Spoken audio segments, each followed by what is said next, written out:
aza vonoina ny zanatsika ary maro ihany koa ireo mpomba ny fitondrana amin'izao fotoana izao dia lasa mitsikera izao fitondrana izao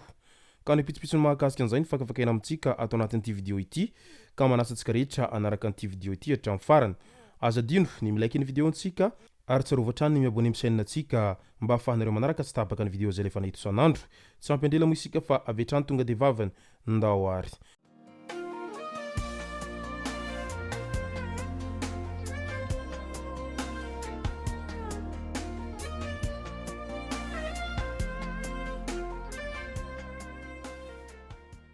ny tonga tsy miaraba hono na mantesitra ka dia faly miaraba isika rehetra mpanaraka tsy tapaka an'ity chaîne ity ny tenako amin'ny androandroany ity araka n'izay efa natsipiko zay dia ny mahakasika ny zava-misy amin'izao fotoana izao dia tsapa sita fa efa maro ireo zay miamboho ny fitondrana amin'izao ankehitriny izao aza vonoina ny zanatsika mitombo hatrany ny fahasahina maneho ny tsy fankatoavana ny herisetra atao amin'ny tanora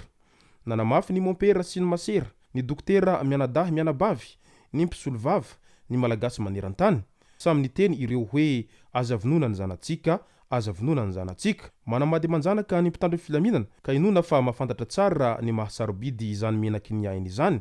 aza vonoina ny zanatsika re tompoko hoy izy ireo hatrany raha naneho ny hevitra izy ireo manoloana ny zava-misy amin'izao fotoana izao hoy ramatoa ministry ny fitsarana teoloha nory harimisa razafondrakoto aoka aloha isika samy hiteny hoe atsaharo aloha ity fampiasan-kery zay tafahoatra tsy amin'ny antony ity ny toraka lakrimozeny sy ny fampiasana basy ary ny fisamboran'olona izay miaro herisetra tafahoatra sy habibina no mahatonga ny mpanao fihetsiketsehana hiaro tena amin'ny alalan'ny torabato sy ny maro hafa fa na inona hevitra sy ezaka irina hatao raha mbola misy ny fampiasan-kery sy ny famoretana ary ny fitongilanana amin'izay lazaina fa fampiarana ny lalàna tsy hisy izany filaminana izany sady mitongilana tena fragalan loatra ny 2 poids 2 mesures tsy hitondra velively ho amin'ny filaminana fa vomaika hampiady sy hampifandrafy ny samy piraitanindrazana izao rehetra izao ka noho izany manao antsoavy ity ramatoa ministry ny fitsarana teoloha ity mba hampitsaharana tsy misy atakandro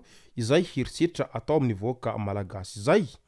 mitohy ny tolona ary tsy maintsy tratrantsika ny tanjonsika hifanotrana isika rehetra olom-pirenena génération Z artiste sy influenceur eny ankanja ny fotoana amin'ny ity androany alatsinainy 9 oktobra ity hoy izy ireo hatrany mpitandro ny filaminana mamono vahoaka tena zavadoza no nataon'ireo andiana mpitandro ny filaminana izay miezaka mafy mampangina ny tolona ka tena lasa mamono vahoaka mihitsiny famonoana olona tany Antsiranana sy Antananarivo fanatrana ankizy sy ny tanora fanafiana hopitaly sy ny sekoly fidaroana tanora tanampolo fisamborana tsy ampiheverana fikasiantanana dokotera bomba lakrimozeny natsipy any anaty tranon'olona fandraisana ny tanora maneho hevitra ho toy ny dahalo enjehina any amin'ny elakela-trano anaty trano eny an-tanimbary mibaribary ny baiko fa tsy ny vahoaka sy ny fananany no arovana fa mpitandro filaminana miaro n'olombitsy no misy eo ny mpaneho hevitra saha miteny ny tsy mety sy ny tsirariny no atao hazalambo satria manelingilina ny fitondrana tena hafana ny tolona manomboka ny alatsinainy 9 oktobra tsy irery ireo tanora izay mpianatra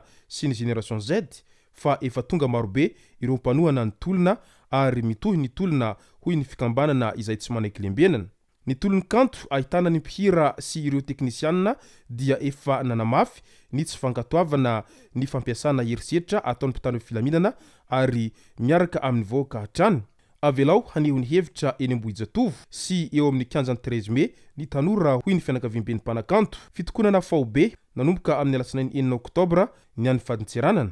miala andrimatoany rajoelina dia miverina miasa ny douane sy ny Sempidou ho avy masika ihany koa ireo sendika efa tena maro isantsehatra fampianarana fitsabona fitsarana fonja sy ny maro hafa amin'izao ankehitriny izao midika izany fa tena hiamafy ity tolona ity raha toa ka tsy misy fiovana izao toedra raha izao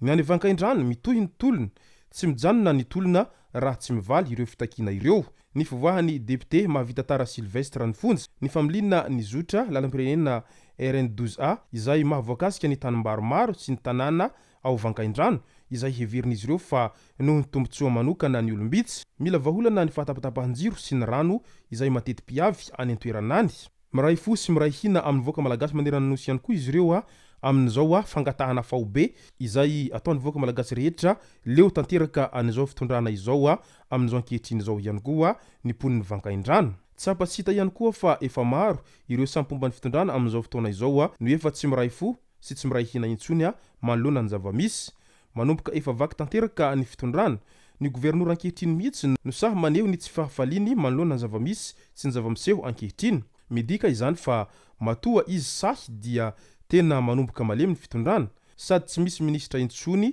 no maro no efa tsy hita ireo mpanohana ny fitondrana amin'izao ankehitriny izao.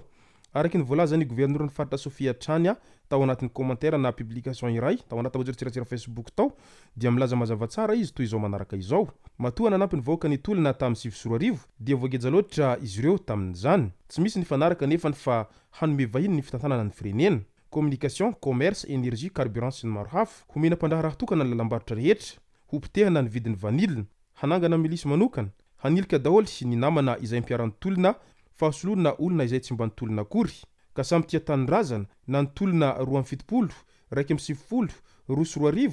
720, fa matoa mihetsika foana dia tsy tanteraka ny zavatra izay niarahana nanaiky. Mbola ao anatin'izany ny fitsinjaram-pahefana, tsy misy miambo ho tompony Madagasikara fa isika rehetra dia samy tompony ary samy manana adidy hanavitra azy. Io ny fanehoan-kevitra izay nataon'ny gouvernoura ny faritra Sofia tao anatin'ny tambazotra tsiratsira Facebook tao manoloana ny zavamisy amin'izao ankehitriny izao. Midika izany fa na ireo mpomba ny fitondrana aza dia efa maro ny tsy mankasitraka ny zavamisy amin'izao ankehitriny izao ka samy maneho hevitra avokoa izy ireo manoloana an'izany rehetra izany. Araka izany ary asa raha hijoro amin'ny heviny sy ziriziry amin'izay tsy fametrahampialana izay ny fitondrana izay mijoro amin'izao ankehitriny izao, sa hanaraka ihany amin'ny farany amin'izay hoe fametrahampialana mba hitsinjovana ny hoavy mamiratra sy mba ho fitsinjovana an'izay fangatahany be sy ny maro ao anatin'izao fihetsiketsehana izay mafana dia mafana amin'izao ankehitriny izao. Asa raha mbola hanohony asany hatrany ireo mpitandron'ny filaminana marobe izay manao hery famiretana ho an'ny vahoaka malagasy rehetra